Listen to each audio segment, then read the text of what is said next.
Otherwise, it looks like crap after I get through.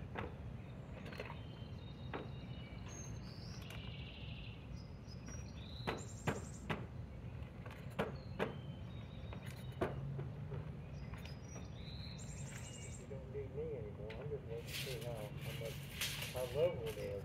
Yeah, I would say it's about 6 inches out on this corner. 4 to 6 inches.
because of the way we frame these floors, as you can see with our 4x4 header right underneath each joist, that provides plenty of support for all the floor joists. Then we just go ahead, we'll show you here in a minute how we block that up to get everything level.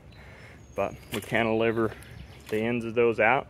That helps protect. That's where all the weight will be carried on that 4x4, because we cantilever it. The water, it'll help with the settling and erosion, because the water will be on the outside of that. It's going to be the outside of the wall. So when we set those back a little bit, that helps with making so that as water runs down there and you have water flowing down the side of that building, your blocks are set in a little bit from that, and then they won't tilt as much. So it's one of the benefits of going with the pier and beam style. The way we do this, those are 16 inches on center, provides a nice strong floor. And we'll show you as well on the there's tongue and groove OSB flooring, as you'll see here in a bit. These are some of the bricks that we use. If we have, as you can see, these are not our typical ones, but that is just a 1.5 or 2 inch thick brick. We'll stack those up. This is on flagstone. Typically we'll build it right on top of dirt, but this is where the customer wanted it. Those are customer provided bricks as well. We typically don't do it that way. We offer a blocking package as well, where we provide all of it. If you do have bricks you want us to use, or you want to provide them yourself, we ask you keep them. You get them back to the job site where the shed will be going, so we can use those.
There you can see we have that all blocked up nice and level. The blocks set down away from the outside of the building. That helps protect it, keep that foundation a little bit more dry. Doesn't get quite as much water on it, water running off the building. You can also put skirting down there if you want to. So there you have it. Got it ready for flooring. This is the tongue and groove OSB that we're talking about. It has a groove on one side, and then that tongue will slide right into that interlocks, creates a nice strong floor. In some cases where the tongue and the groove may have pieces where that is not relevant, we'll put 2x4 blocking in these spaces where it still creates a lot of strength, the same amount of strength basically, because the edges of your floor can't flop back and forth in between your joists. So that's one of the big key differences with the way we build our floors. Get a nice strong floor, 60 inches on center. Use that tongue and groove OSB flooring. You can also upgrade to Advantech, which has a lifetime warranty on it, or like a plywood if you like. But we found that OSB is one of the most cost-effective ways to get a quality shed built, which is why we use it. Also because it's up off the ground, as long as it can breathe underneath there, where there's not enough moisture buildup on there, we haven't found any issues with it rotting out before the rest of the building needs to have maintenance done on it, such as the siding, which has a 50-year warranty on it. So we haven't had any issues with the OSB, and it's one of the questions we get a bit. Some people don't like it. It's got almost as much strength as a plywood, but we do understand, we accommodate people that want to use a plywood, which is a more expensive product, but in our opinion not necessarily better. It's kind of like 6 of one, half a dozen of another.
Add it once more.